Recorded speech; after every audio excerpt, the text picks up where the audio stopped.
Hai, selamat pagi menjelang siang Sobat Sehat semuanya, apa kabar? Hari ini dengan saya Dr. Rizka, di mana kita hari ini di RSCM Kencana Live Instagram akan membahas judul yang cukup menarik, yaitu Golden Period, 6 jam pertama penanganan agresif stroke akut. Nah, hari ini kita akan kedatangan narasumber yang sangat berkompeten di bidangnya, yaitu dengan Dr. Muhammad Kurniawan, spesialis neurologi konsultan Vika MSc, di mana beliau ini adalah staf medik divisi stroke dan neurovaskular di Departemen Neurologi FKUI RSCM.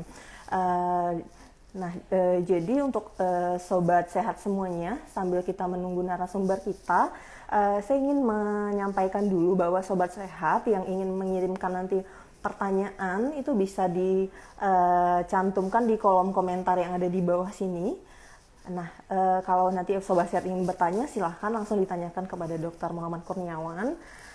Oh ya sobat sehat juga sekarang bisa loh konsultasi dengan dokter kesayangan sobat sehat di rumah aja melalui layanan telekonsultasi kita. Jadi sobat sehat tetap di rumah saja, konsultasi kesehatan dengan dokter kesayangan via video call, dan juga menariknya juga obat bisa langsung diantarkan ke rumah Anda. Mudah, aman, dan nyaman.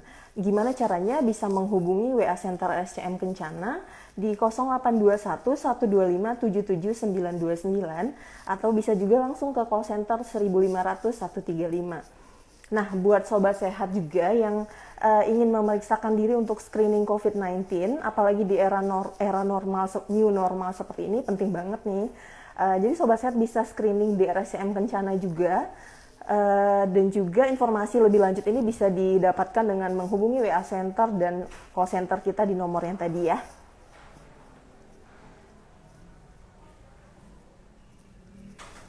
Nah, jadi udah saya cantumkan juga. Nah, sambil kita menunggu narasumber kita hadir, sobat sehat jangan lupa seperti yang sudah saya sebutkan tadi bahwa RSCM Kencana sekarang sudah bisa konsultasi dengan dokter kesayangan sobat sehat semuanya melalui di rumah aja dengan layanan telekonsultasi. Jadi sobat sehat semua tetap di rumah aja, bisa konsultasi dengan dokter kesayangan video call, dan juga obat bisa langsung diantarkan ke rumah. Baik, nah juga buat sobat sehat yang mau memeriksakan diri untuk screening COVID-19, apalagi di era normal ini, ya penting banget sobat sehat bisa screening di RSCM Kencana, dan informasi lebih lanjut bisa hubungi WA Center dan juga call center kita di nomor tadi ya, yang sudah saya sebutkan. Ya, kita masih menunggu narasumber kita untuk bergabung.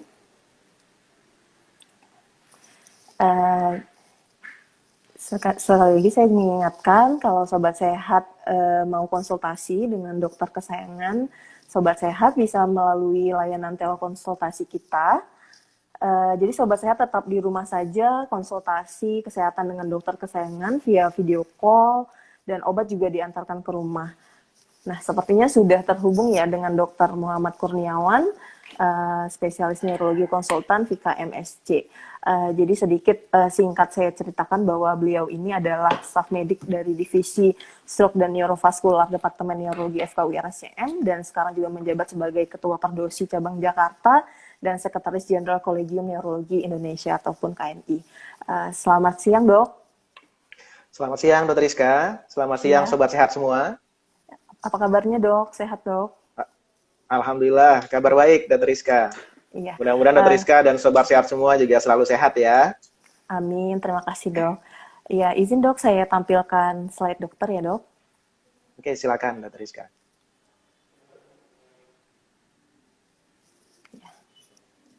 Baik, silahkan, dokter. Baik, Bapak Ibu sekalian, bismillahirrahmanirrahim. Assalamualaikum warahmatullahi wabarakatuh. Selamat siang, salam sejahtera, dan salam sehat untuk kita semua.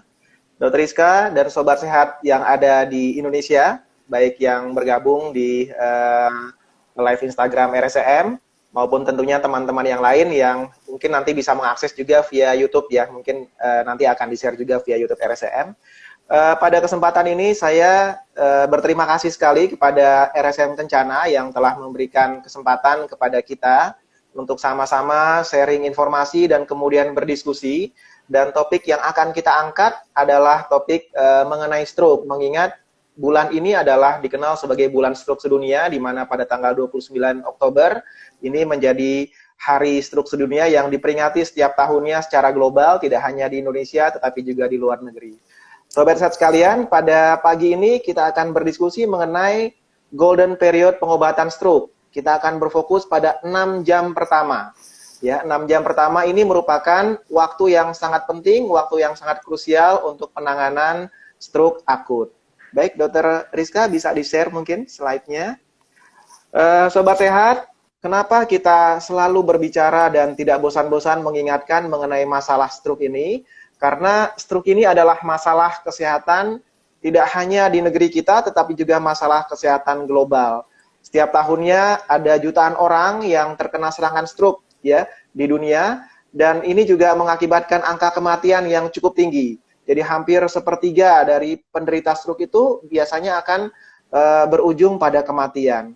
Dan stroke ini adalah penyebab utama kematian di negara-negara besar di dunia, termasuk di negara kita Indonesia, dan juga merupakan penyebab utama kecacatan permanen. Tentunya Sobat Sehat dan kita semua berharap jangan sampai kita terkena serangan stroke yang bisa mengakibatkan kematian atau bahkan kecacatan yang permanen.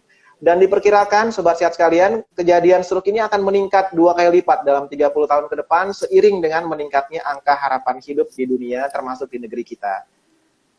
Nah, mengapa stroke ini menjadi penyakit yang mengakibatkan kematian dan kecacatan yang tinggi?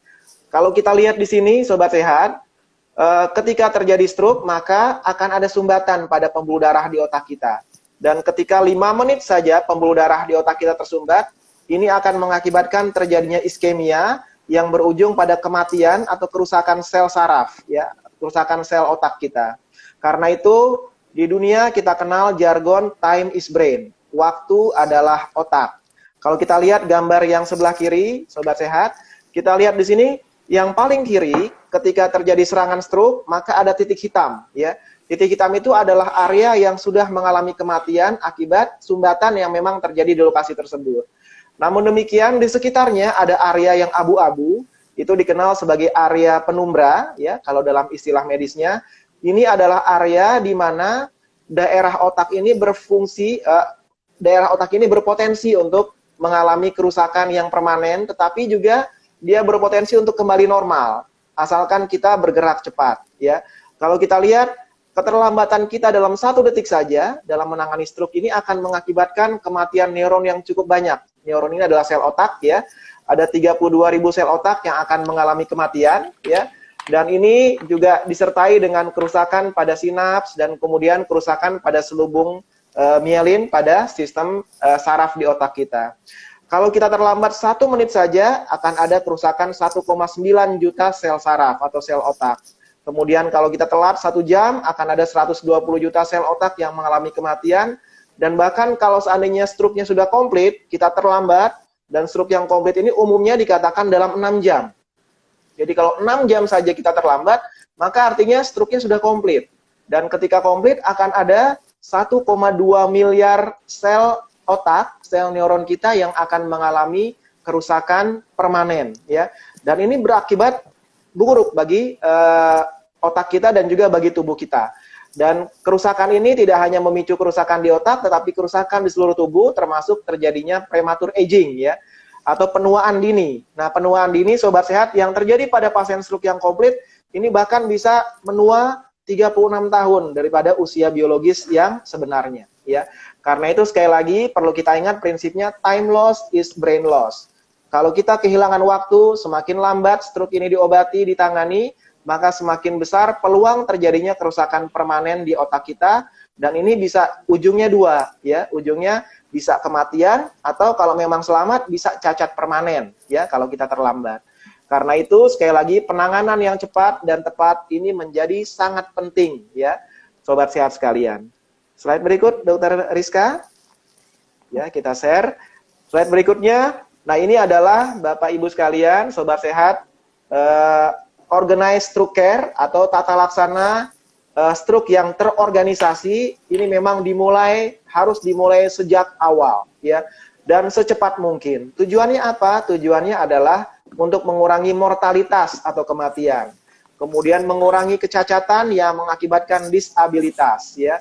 Kemudian juga tentunya dia membantu untuk mengurangi lama perawatan, mengurangi biaya perawatan, karena kalau sudah terlanjur berat struknya atau pasiennya cacat permanen, tentunya perawatannya kan akan seumur hidup, ya, akan seumur hidup, akan keluar biaya terus. Dan kemudian yang paling tidak nyaman bagi pasien atau keluarga adalah pasien yang stroke, kemudian dia terlambat ditangani, kemudian dia cacat permanen, dia akan bergantung pada orang lain seumur hidupnya, ya, akan kehilangan independensinya. Jadi harus dibantu untuk aktivitas sehari-hari. Nah, sobat sehat sekalian, apa yang dilakukan untuk menangani stroke? Nah, penanganan stroke mungkin bisa di-share, Dr. Rizka, ya. Penanganan stroke kalau kita lihat berdasarkan evidence base. Sekarang ini eranya adalah era kedokteran berbasis bukti. Jadi artinya kalau kita bicara penanganan suatu penyakit termasuk stroke, maka kita harus yakin bahwa metode terapinya, kemudian obat ini adalah obat yang memang sudah terbukti secara ilmiah, ya. Tidak hanya sebatas kesaksian atau testimoni, tetapi memang sudah diuji, ya. Diuji secara klinis, diuji secara laboratorium, dan terbukti pada populasi yang besar bahwa dia bermanfaat. Nah, ada 5 jenis tata laksana stroke yang memang evidence based atau bukti ilmiahnya diterima dengan baik, ya. Yang pertama adalah trombolisis, ya. Ini adalah penyuntikan obat secara intravena, ya, lewat infus. Kemudian yang kedua, mechanical thrombectomy. Ini adalah tindakan intervensi, sobat sehat sekalian, di mana pasien stroke dibawa masuk ke cath lab, ya. Kemudian dilakukan tindakan melalui kateter, diambil sumbatan yang mengakibatkan stroke-nya. Kemudian yang ketiga adalah pemberian obat yang disebut antiplatelet, tujuannya untuk pencegahan. Kemudian kalau pasiennya ternyata stroke-nya berat, ya, ada kerusakan yang luas di otak, maka pasien ini berpotensi dilakukan tindakan operasi yang disebut sebagai decompressive surgery. Dan yang kelima, yang termasuk terapi stroke yang berbasis bukti adalah dengan perawatan di unit stroke. Nah, kita akan berfokus pada 2 poin yang pertama, karena ini adalah kunci, ya. Jadi kita harus menangani stroke dengan segera, tujuannya supaya pasien mendapatkan terapi yang nomor 1 atau nomor 2, ya. Dilakukan tindakan trombolisis, ya, atau mechanical thrombectomy atau dua-duanya. Kalau bisa dilakukan tindakan ini, maka kemudian outcome pasien atau keluaran klinisnya itu akan lebih baik dibandingkan kalau pasien tidak sempat dilakukan tindakan trombolisis atau mechanical thrombectomy. Nah, trombolisis atau thrombectomy ini istilahnya adalah tindakan reperfusi, ya. Tindakan mengembalikan kembali aliran darah di otak yang tersumbat karena stroke. Mungkin bisa di-share slide berikut, Dr. Rizka, ya. Nah, kita lihat seperti apa terapi reperfusi ini. Nah, kalau kita lihat gambar yang paling kiri kita lihat pembuluh darah otaknya ini mengalami sumbatan. Jadi aliran darah ke bagian yang atas itu hilang, ya. Nah, ini terjadi karena ada clot, ya, atau bekuan darah yang menyumbat pembuluh darah di otak. Nah, tujuan terapi reperfusi adalah membuka kembali saluran, ya, saluran pembuluh darah yang tersumbat ini. Jadi istilahnya rekanalisasi. Kalau diibaratkan pembuluh darah itu seperti saluran atau kanal, maka upaya terapi reperfusi adalah membuka kembali kanal tersebut, ya.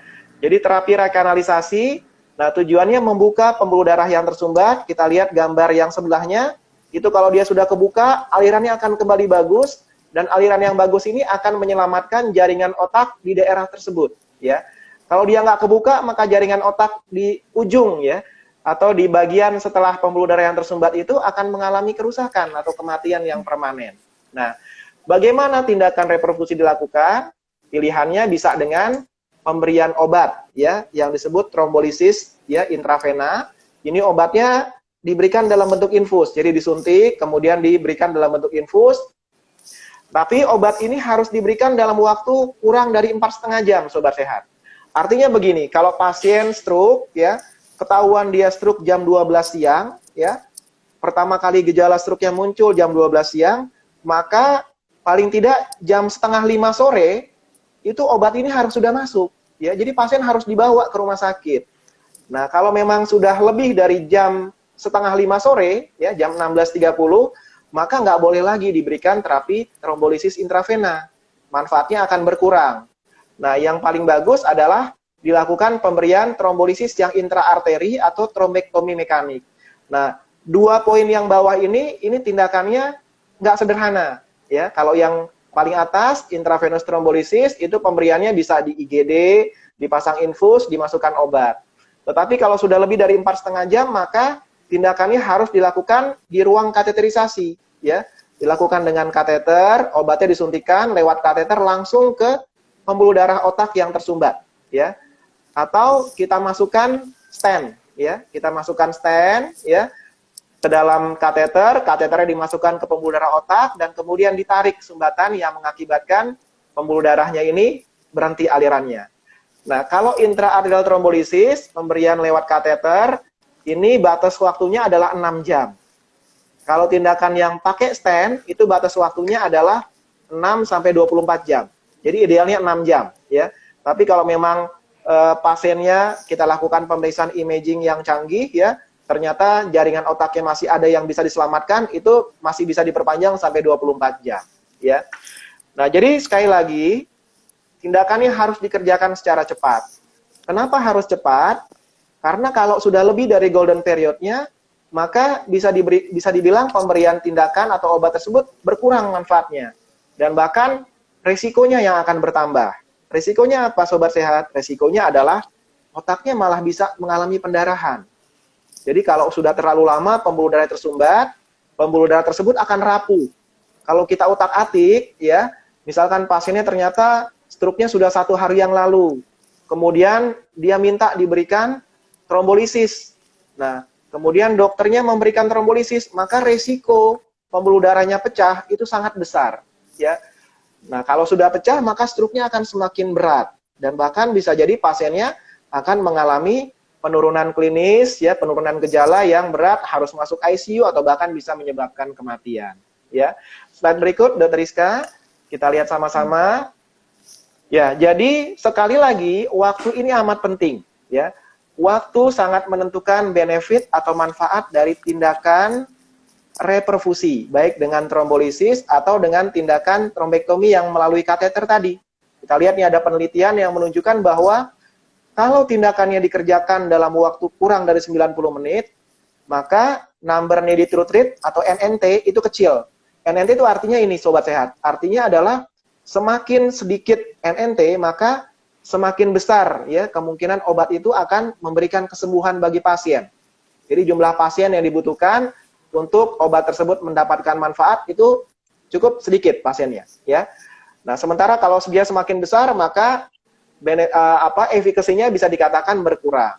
Nah, kalau kita lihat, kalau kita lakukan tindakan reperfusi kurang dari 90 menit dari mulai munculnya gejala, maka dia akan lebih bermanfaat dibandingkan dengan kalau dikerjakannya dalam waktu 3 jam setelah gejala muncul, atau dalam waktu 4,5 jam setelah gejala muncul. Nah, jadi artinya batas 6 jam atau 4,5 jam ini bukan artinya kalau pasien datang ke rumah sakit masih 30 menit, kemudian dokternya bisa santai-santai. Enggak, ya. Dokternya juga tetap harus bekerja cepat, tim yang ada di rumah sakit, perawat, kemudian semua petugas medis, petugas kesehatan, harus bekerja dengan sangat cepat. Tujuannya adalah supaya terapi reperfusi ini bisa diberikan secepat mungkin. Karena semakin cepat, manfaatnya akan semakin baik buat pasien. Oke, kita lihat slide yang berikut, Dr. Rizka. Kita lihat sama-sama, Sobat Sehat. Nah, untuk itu tentunya penting buat kita untuk memahami apa sih gejala dan tanda stroke. Karena tanpa kerjasama kita semua, jadi artinya keluarga pasien, masyarakat, maka pasien yang datang ke rumah sakit, ya, pasien stroke yang datang ke rumah sakit dalam waktu kurang dari 6 jam ini sedikit. Ya. Kenapa? Karena mereka nggak tahu gejalanya apa. Jadi udah berat gejalanya baru datang ke rumah sakit. Karena itu ini penting kita kenali, ya, Sobat Sehat sekalian, gejala dan tanda stroke. Tujuannya apa? Begitu ada salah satu dari gejala ini, maka Sobat Sehat harus membawa segera orang tercinta, ya, sahabat, teman, atau keluarga tercinta yang memang ada gejala ini langsung ke rumah sakit. Jangan ditunda-tunda. Ya. Apa itu gejalanya? Kita lihat yang pertama adalah kalau seandainya Sobat Sehat menemukan ada orang yang dia tiba-tiba senyumnya nggak simetris, atau bahasa awamnya mulutnya mencong, ya. Kita suruh senyum atau ketawa, kok mencong ya, padahal sebelumnya nggak ada mencong, ya. Atau kita suruh pasiennya menggerakkan tangan, ya, kok tangan yang sebelahnya tiba-tiba lebih berat atau lumpuh, ya. Atau kalau dia lagi makan, misalkan, ya, tiba-tiba satu sisi tubuhnya kok jadi lemah, ya, berat untuk digerakkan. Nah, kemudian gejala yang lain bisa gangguan bicara. Nah, tiba-tiba teman kita lagi ngobrol, kok tiba-tiba bicaranya jadi pelo ya. Sebelumnya dia nggak pernah ada pelo atau cadel. Tiba-tiba dia cadelnya berat, ya. Atau tiba-tiba pasiennya, ya, teman kita tersebut mungkin tidak mengerti apa yang kita omongin. Lagi ngobrol enak-enak, tiba-tiba dia lagi langsung ngeblank dan kemudian setelah itu nggak pernah lagi bisa kita ajak komunikasi dengan nyambung, ya. Nah, itu hati-hati kalau ada salah satu dari gejala tersebut, jangan-jangan ini gejala stroke, ya. Atau gejala lain yang lebih jarang, misalkan tiba-tiba separuh badannya kebas, ya, kebas itu mati rasa, ya, atau baal. Misalkan tangan sebelah kiri sampai kaki sebelah kiri itu semuanya mati rasa, ya, munculnya tiba-tiba, ya, atau penglihatannya tiba-tiba terganggu, ya, matanya tiba-tiba rabun, atau ada sakit kepala yang hebat tiba-tiba yang tidak pernah dia rasakan sebelumnya, maka hati-hati, jangan-jangan ini gejala stroke, ya, sobat sehat sekalian. Karena itu ini harus diingat nih, ya, salah satu dari gejala ini kalau ada maka segera bawa ke rumah sakit. Dan cara mengingatnya gampang sobat sehat, ya. Ini sudah disingkat, ya, sudah dibuat akronim oleh Kementerian Kesehatan kita. Gejala dan tanda stroke ini kita ingat slogan segera ke RS, ya. Jadi se-nya itu senyum. Kalau dia senyum mulutnya mencong. G-nya singkatan dari gerak. Kalau diminta gerak tangannya satu tangan akan jatuh, ya, akan lumpuh atau berat, ya. Ra-nya singkatan dari bicara. Tiba-tiba dia bicaranya jadi cadel atau mungkin pelo, ya, atau tidak ngerti sama sekali pembicaraan. Jadi nggak nyambung, ya. Ke-nya singkatan dari kebas, ya, kebas atau baal separuh badan, mati rasa. Ra-nya singkatan, R-nya singkatan dari rabun, ya. S-nya singkatan dari sakit kepala. Jadi gampang diingat, segera ke RS. Kalau ada salah satu aja dari gejala ini, maka bawa langsung ke rumah sakit. Jangan nunggu semuanya ada, ya. Karena bisa jadi gejala stroke ini nggak langsung semuanya muncul nih. Gejala segera ke RS-nya nggak semuanya ada. Salah satu aja, ya, itu sudah dianggap ini gejala stroke, ya. Nah, kalau seandainya ada gejala seperti itu pada teman kita, pada saudara kita, atau pada keluarga kita, maka apa yang harus dikerjakan? Kalau memang bisa menghubungi ambulan, langsung kontak ambulan, ya. Kemudian langsung bawa ke rumah sakit. Kalau ambulan nggak bisa terhubung, langsung bawa ke rumah sakit. Ya, dari Kementerian Kesehatan bilang selambat-lambatnya, ya, paling nggak 2 jam, 2,5 jam sudah harus sampai rumah sakit. Tujuannya apa? Tujuannya supaya tadi golden period yang 6 jam pertamanya ini nggak hilang, ya. Dan semakin cepat ditangani, maka akan semakin baik, ya, buat pasien, akan semakin besar peluang dia untuk pulih, ya. Jadi Bapak Ibu sekalian, sobat sehat dimanapun Anda berada, ya, ingat bahwa kalau ada salah satu dari gejala segera ke RS, langsung ke rumah sakit, ya. Jangan nunggu sehari, jangan nunggu 2 hari, 3 hari, nunggu, wah ini akan sembuh sendiri nih, gitu kan.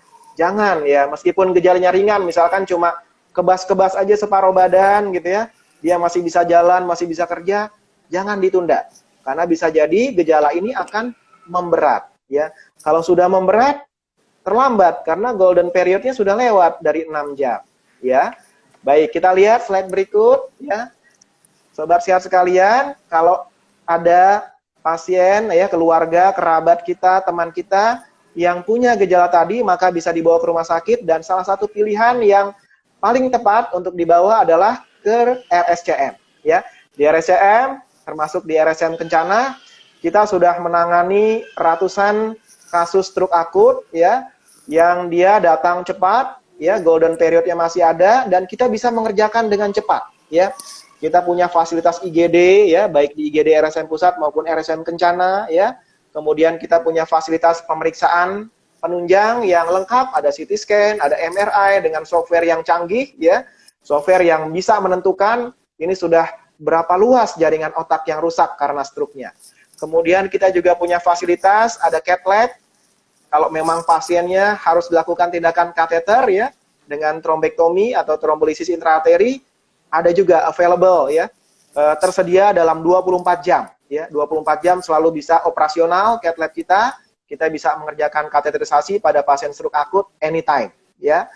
Slide berikut, Dr. Rizka. Dan yang paling penting sebenarnya adalah selain fasilitas, sistem ya. Dan di kita di RSM kita sudah punya sistem yang sudah established ya. Sistem yang sudah benar-benar baik ya. Kita sudah 5 tahun lebih ya mengimplementasikan sistem yang kita sebut Coach Stroke. Jadi dari mulai pasien datang, kemudian apa yang harus dikerjakan oleh dokter, oleh perawat, oleh tim di radiologi, tim di lab, semua sudah paham tugasnya masing-masing.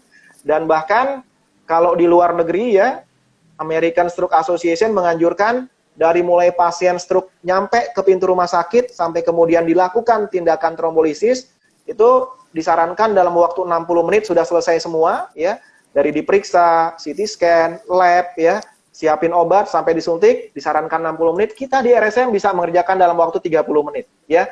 Data kita menunjukkan kita bisa bekerja dengan sangat cepat dan efektif dengan tim yang sudah terlatih, ya. Jadi saya kira akan sangat tepat kalau seandainya Sobat Sehat bisa menjadikan RSM sebagai salah satu pilihan kalau seandainya ada kerabat, keluarga, teman yang memang terkena serangan stroke yang masih akut atau masih baru, ya. Slide berikut, Dr. Rizka. Dan tidak kalah pentingnya tentu adalah tim, ya. Tidak mungkin fasilitas ada, sistem ada, tetapi timnya, personalnya tidak ada, ya. Kita punya tenaga ahli yang cukup banyak, kita bekerja secara interdisiplin, ya. Tim stroke kita tidak hanya neurolog, tapi juga ada teman-teman dari bagian radiologi, teman-teman dari bagian kardiologi penyakit dalam, teman-teman dari bedah saraf, bedah vaskular, ya, teman-teman tim perawat emergensi, ya, semuanya sudah sangat sigap, ya. Tim yang ada, sistem yang sudah baik berjalan, dan kita juga sudah mendapatkan cukup banyak apresiasi, ya. Kalau kita lihat ini ada beberapa logo, simbol, ya, sebagai bagian dari RSN kita sudah mendapatkan akreditasi GCI, ya, sertifikasi internasional untuk rumah sakit, kemudian dari nasional dari CARS, dan yang tengah ini ada logo Angels, ya. Kita juga sudah dapat pengakuan dari World Stroke Organization sebagai salah satu rumah sakit dari sedikit rumah sakit di Indonesia yang saya kira belum ada 5 rumah sakit, ya, di Indonesia yang mendapatkan penghargaan, ya, dari World Stroke Organization sebagai stroke ready hospital yang bisa menangani stroke di fase akut dengan sangat baik dan komprehensif, ya. Namun demikian sekali lagi perlu diingat Sobat Sehat, ya, bahwa ini semua tidak akan bisa terlaksana tanpa kerjasama kita, ya. Sobat Sehat juga punya peran yang sangat penting, mengenali, mendeteksi di awal, dan kemudian kalau bisa mendeteksi dengan cepat, membawa ke rumah sakit dengan segera, maka itu bisa membantu supaya golden period dari pasien stroke-nya tidak terlewati. Saya kira itu sebagai pengantar untuk diskusi kita, Sobat Sehat sekalian. Mudah-mudahan ini bisa menjadi masukan buat kita semua, dan juga bisa menunjukkan kepada Sobat Sehat bahwa sekali lagi waktu itu adalah aspek yang sangat penting dalam penanganan stroke di fase akut. Terima kasih. Assalamualaikum warahmatullahi wabarakatuh. Waalaikumsalam warahmatullahi wabarakatuh. Ya, terima kasih Dr. Muhammad Kurniawan atas penjelasannya yang saya rasa cukup komprehensif ya, Dok. Tapi di sini kita lihat mulai ada beberapa pertanyaan, Dok. Ini ada yang bertanya, ini penanyanya Jidah Titin, Ibu Jidah Titin menanyakan, Naomi mau nanya gimana terapi pencegahan sumbatan pembuluh darah kepada pasien yang memang belum mengalami stroke tapi punya bakat, ada keturunan, dan usia juga sudah menjelang 60-an nih, Dok. Kira-kira bagaimana ya, Dok, terapi pencegahan ya sebelum pasien tiba-tiba stroke aja gitu. Ya, baik, terima kasih Dr. Rizka, terima kasih Ibu yang bertanya tadi ya. Ibu Jidah ya. Oke. Ibu Jidah, terima kasih pertanyaannya. Pertanyaan yang baik sekali ya, Sobat Sehat sekalian. Karena memang prinsipnya selalu mencegah itu lebih baik daripada mengobati, ya. Nah, pencegahan pada stroke ini ya, ada yang kita sebut sebagai pencegahan primer. Pencegahan primer ini artinya orangnya belum pernah kena stroke, ya. Tapi mungkin dia sudah punya faktor risiko, sudah punya bakat untuk menjadi stroke, ya. Di antara faktor risiko yang bisa membuat seseorang terkena stroke adalah satu usia ya. Usia di atas 60 resikonya tentu lebih tinggi daripada usia muda. Kemudian orang yang punya hipertensi atau darah tinggi, orang dengan penyakit diabetes atau kencing manis ya, atau kolesterol yang tidak terkontrol ya. Nah, itu adalah beberapa dari faktor risiko stroke. Termasuk juga ada merokok ya, lifestyle yang kurang bergerak ya, obesitas ya, kegemukan, itu juga hal-hal lain yang bisa meningkatkan risiko stroke. Nah, bagaimana mencegahnya? Mencegahnya adalah kita tentunya harus mengendalikan faktor risiko yang kita punya, ya. Jadi kalau kita punya hipertensi, kita harus berobat hipertensi dengan disiplin. Jangan cuma minum obat kalau tensinya lagi tinggi, ya. Obat harus diminum rutin supaya tensinya, tekanan darahnya selalu terkontrol. Kemudian kalau kita punya diabetes, jangan minum obat kalau gulanya tinggi aja, ya. Tetapi gula itu harus terkontrol setiap saat, jadi obatnya harus diminum terus, ya. Kemudian, bagaimana kalau usia lanjut, dok? Ya, nggak punya faktor risiko yang lain, ya. Mungkin kita juga bisa melakukan check up, ya.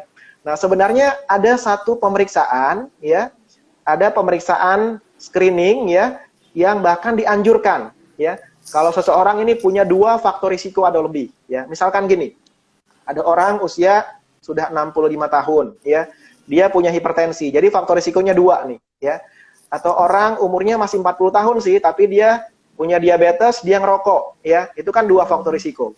Nah, pada orang-orang seperti ini, ya, ini punya risiko stroke, ya. Nah, kalau dia belum pernah mengalami stroke, ada baiknya dilakukan pemeriksaan screening, ya, pemeriksaan risiko stroke. Nah, pemeriksaan risiko stroke seperti apa? Nah, kita bisa datang ya ke RSCM, di RSCM Kencana ada layanannya juga ya untuk screening stroke. Beberapa pemeriksaan bisa dikerjakan ya, di antaranya kita bisa lakukan pemeriksaan neurologis secara detail ya. Karena bisa jadi gejala stroke ini bukan hanya gejala motorik lumpuh, bukan cuma gejala sensorik, tapi mungkin ada gejala dalam hal kognitif.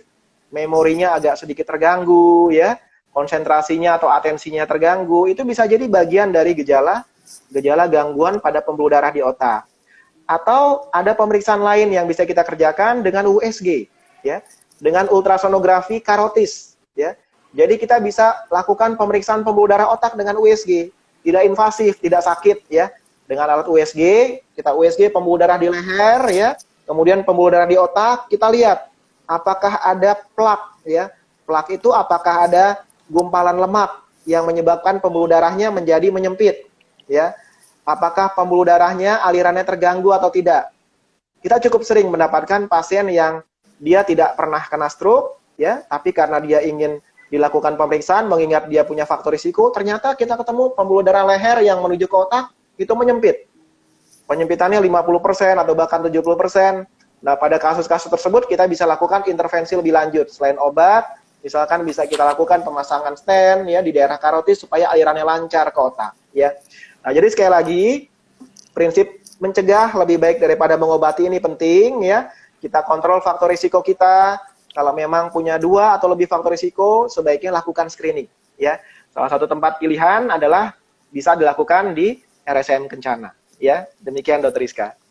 Baik, terima kasih dokter atas jawabannya. Jadi itu ya tadi, kalau kita misalnya melihat keluarga ada faktor resiko untuk terjadi stroke, mungkin kalau memang kita tahu sudah ada faktor resiko seperti usia di atas 60 tahun, ada hipertensi, ada diabetes, ada kolesterol, itu mungkin bisa langsung check up ya, mungkin bisa langsung ke RSCM Kencana ya dok ya, di mana kita memang udah ada untuk pemeriksaan screening stroke, kita bisa pemeriksaan neurologi detail yang tentunya akan dilakukan oleh dokter spesialis neurologi yang cukup handal di bidangnya, dan juga ada USG karotis ya untuk memeriksakan apakah kira-kira udah ada plak atau enggak ya ini di pembuluh darah kita yang bisa memungkinkan kita untuk terjadi stroke suatu hari nanti. Ya, mungkin kita bisa ke pertanyaan kedua ya dok. Nah, pertanyaannya kira-kira ya dok, kalau misalnya kita kena stroke nih dok, sering kan dibilang tuh harus minum obat seumur hidup. Nah, terus katanya nanti ginjalnya jadi rusak. Itu kira-kira gimana ya dok penjelasannya dok? Oke, baik. Terima kasih ya. Terkait obat seumur hidup ya. Nah, ini obat seumur hidup kan tujuannya adalah untuk mencegah ya, jangan sampai stroke-nya berulang. Tadi di pertanyaan pertama saya sudah menjelaskan ada istilah pencegahan primer. Ya, orangnya belum pernah kena stroke, tapi dia punya bakat, kita cegah jangan sampai kena stroke. Nah, ini juga ada istilah pencegahan sekunder. Pencegahan sekunder ini orangnya sudah pernah kena stroke, ya, kita cegah jangan sampai stroke-nya berulang. Karena kalau sudah pernah kena stroke sekali, maka dia berpotensi untuk berulang, ya. Karena itu diperlukan ya tindakan pencegahan. Dan pencegahannya seperti apa? Pencegahannya kita kontrol faktor risikonya. Kalau punya darah tinggi, minum obat darah tinggi. Kalau diabetes, minum obat diabetes. Ditambah minum pengencer darah, ya. Jadi pengencer darah ini adalah salah satu upaya pencegahan pada pasien stroke iskemik, ya, stroke sumbatan, supaya jangan sampai berulang lagi sumbatan pembuluh darah di otak. Aman apa enggak, Dok? Jawaban saya sangat aman, ya. Kenapa demikian sangat aman, Sobat Sehat? Ya, karena kalau seseorang sudah punya kelainan di pembuluh darah, ya, katakanlah pembuluh darah otak sudah ada stroke, maka potensi dia untuk terkena kelainan pembuluh darah atau sumbatan pembuluh darah di organ yang lain sangat besar, ya. Misalkan bisa jadi ada sumbatan juga di pembuluh darah jantung, ya, pembuluh darah koronernya, atau ada sumbatan juga di pembuluh darah kakinya, ya. Tidak jarang kita ketemu pasien stroke, masuknya karena stroke, diperiksa ternyata kakinya ada sumbatan juga, ya. Termasuk juga sumbatan di pembuluh darah ginjal, ya. Jadi hati-hati, ginjal juga kan butuh suplai darah, ya, supaya dia bisa berfungsi dengan baik.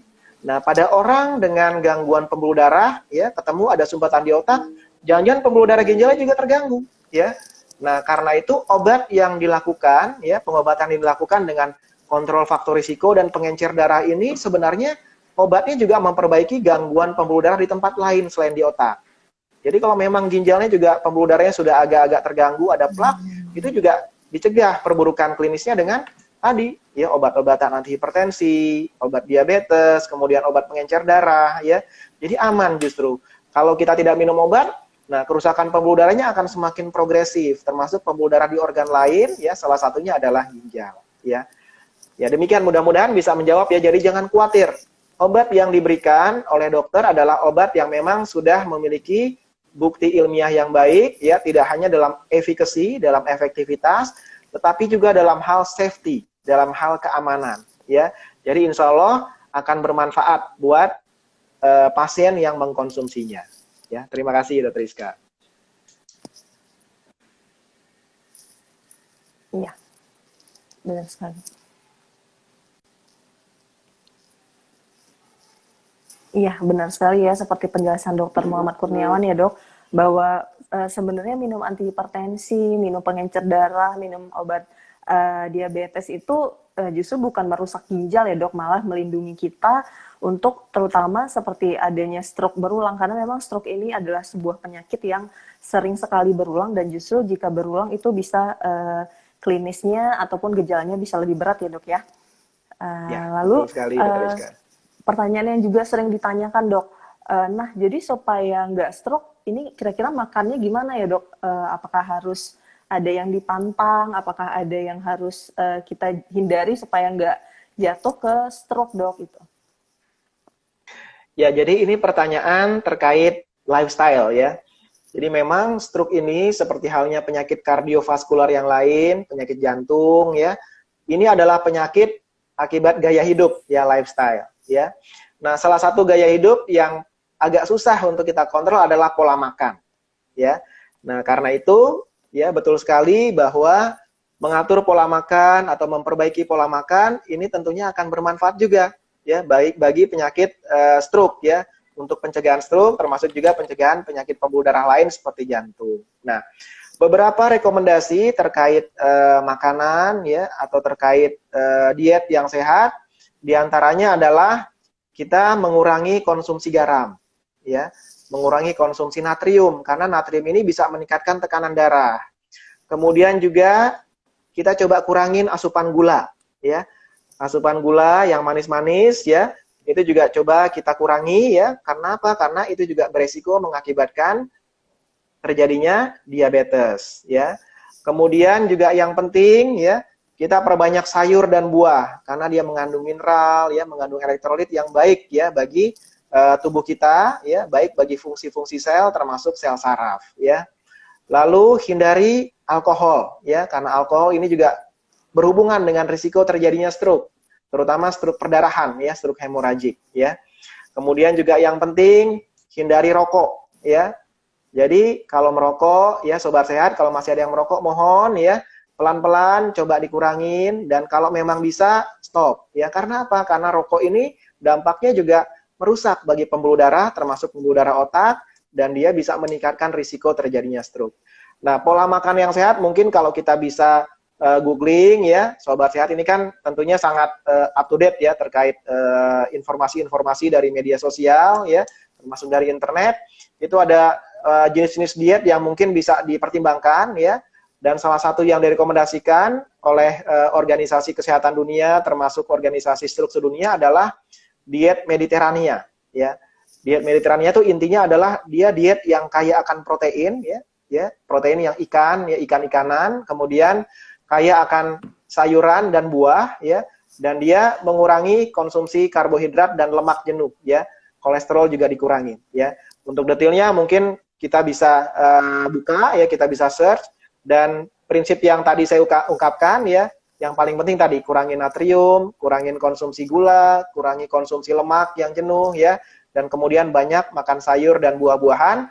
Mudah-mudahan itu akan memperbaiki ya pembuluh darah kita, termasuk pembuluh darah di otak, sehingga bisa mencegah terjadinya stroke. Ya. Siap dokter. Berarti tadi yang di highlight bahwa kurangin garam ya dok ya, yang paling penting untuk menurunkan tekanan darah. Kurangi gula juga supaya kalau ada diabetesnya bisa terkontrol. Perbanyak makan sayur buah, hindari alkohol dan juga rokok, dan mungkin bisa dicoba diet yang sekarang lagi yaitu Mediterania, yaitu tinggi protein dan rendah lemak. Nah dok, untuk pertanyaan selanjutnya, tadi kan dokter mengatakan terus-terusan dok bahwa tata laksana stroke ini penting banget 6 jam pertama dok.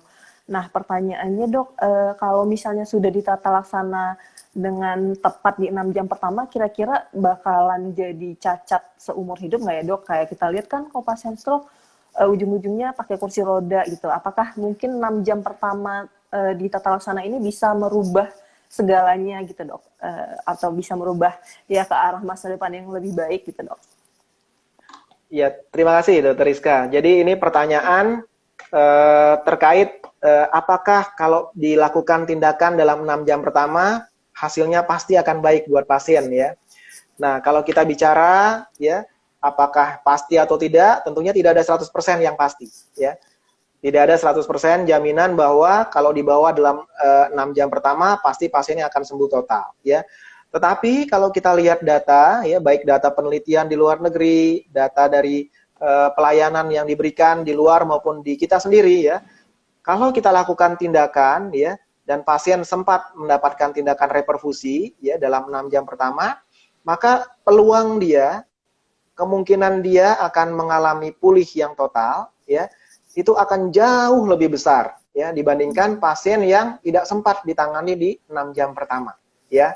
Ya tentunya ini juga kita harus melihat kondisi pembuluh darah yang tersumbat, apakah pembuluh darah besar atau kecil ya.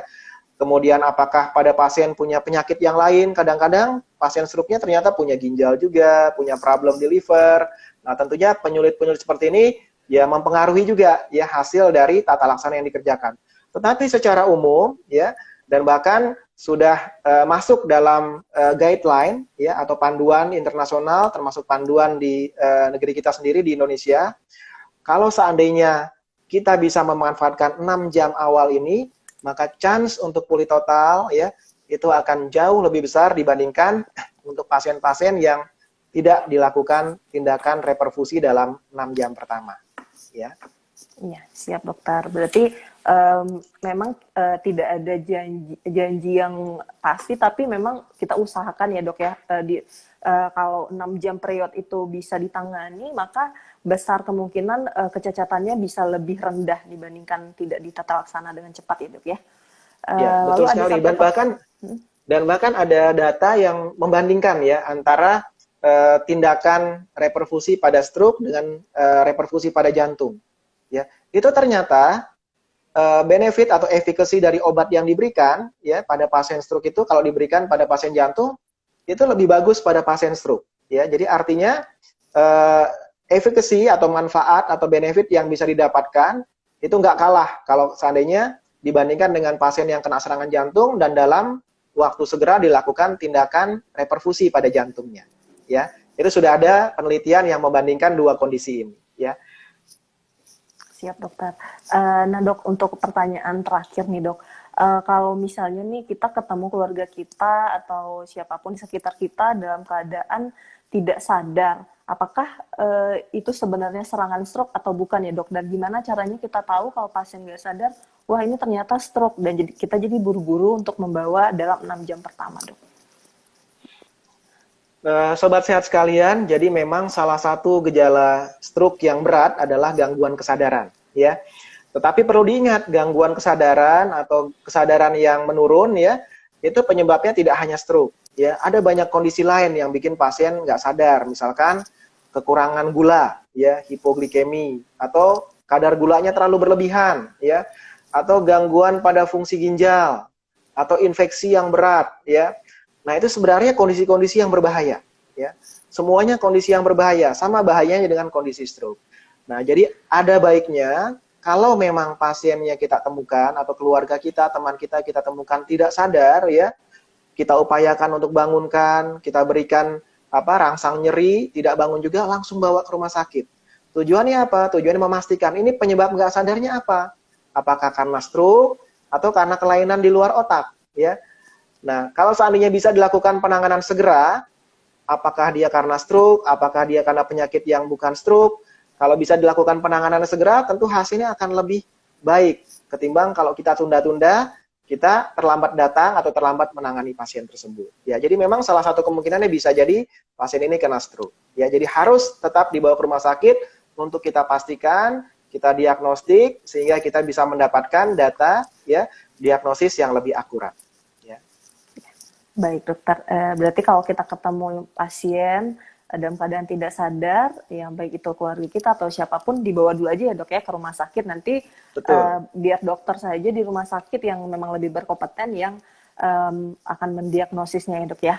Mungkin juga bisa dibawa ke RSCM yang memang di sini memang semuanya sangat kompeten di bidang stroke ya dok ya.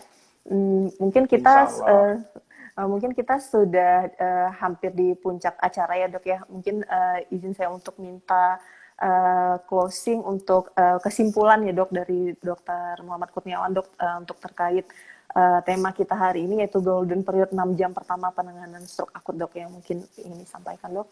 Ya. Baik, sobat sehat sekalian, ini sebagai reminder ya untuk kita semua bahwa stroke adalah penyakit yang merupakan penyebab kematian nomor 1 di Indonesia. Penyebab kecacatan permanen ya nomor 1 ya yang utama baik di dunia maupun di Indonesia. Nah, hal yang menyebabkan kondisi tersebut terjadi ya adalah karena keterlambatan penanganan ya. Nah, karena itu kecepatan dalam hal men-screening, mengenali gejala stroke dan kemudian membawa ke rumah sakit agar dapat dilakukan pengobatan yang tepat dengan terapi reperfusi, dengan pemberian trombolisis intravena atau tindakan kateterisasi ya, itu menjadi sangat penting ya. Karena itu kerjasama kita antara tim medis di rumah sakit dengan teman-teman, dengan sobat sehat sekalian ya, itu menjadi sangat penting dalam upaya kita untuk mengurangi angka kematian dan kecacatan akibat stroke. Semakin cepat kita bisa mendeteksi ini stroke atau bukan ya, semakin cepat kita bisa membawa pasiennya ke rumah sakit, maka kami yang di rumah sakit akan bisa bekerja dengan lebih cepat, ya, memanfaatkan golden period dari pasien stroke sehingga kita bisa menyelamatkan nyawa dan kemudian bisa mencegah kematian dan mencegah terjadinya kecacatan permanen. Ya, jadi sekali lagi ini adalah kerjasama kita semua, sobat sehat sekalian. Mudah-mudahan dengan ini kita bisa menjadi semakin bersemangat, ya, bahwa semuanya berperan. Ya, dalam World Stroke Organization ada yang namanya Angels Program. Ya, jadi artinya setiap orang bisa menjadi malaikat, ya, malaikat penyelamat, ya, bagi saudaranya, bagi temannya, bagi kerabatnya. Dengan cara apa? Dengan cara kita secepat mungkin mengenali gejala, membawa dia ke rumah sakit, dan dokter, ya, tim medis yang ada di rumah sakit juga bisa menjadi malaikat penyelamat, ya. Dan itu sekali lagi adalah kerjasama kita semua, ya. Demikian mungkin closing dari saya, Dr. Rizka. Mudah-mudahan ini bisa menjadi informasi yang kemudian bermanfaat dan tidak hanya bagi diri kita, tetapi juga bagi keluarga, kerabat, saudara kita, atau pasien-pasien yang memerlukan. Ya, terima kasih. Baik, terima kasih banyak Dr. Muhammad Kurniawan, spesialis neurologi konsultan, Vita MSC.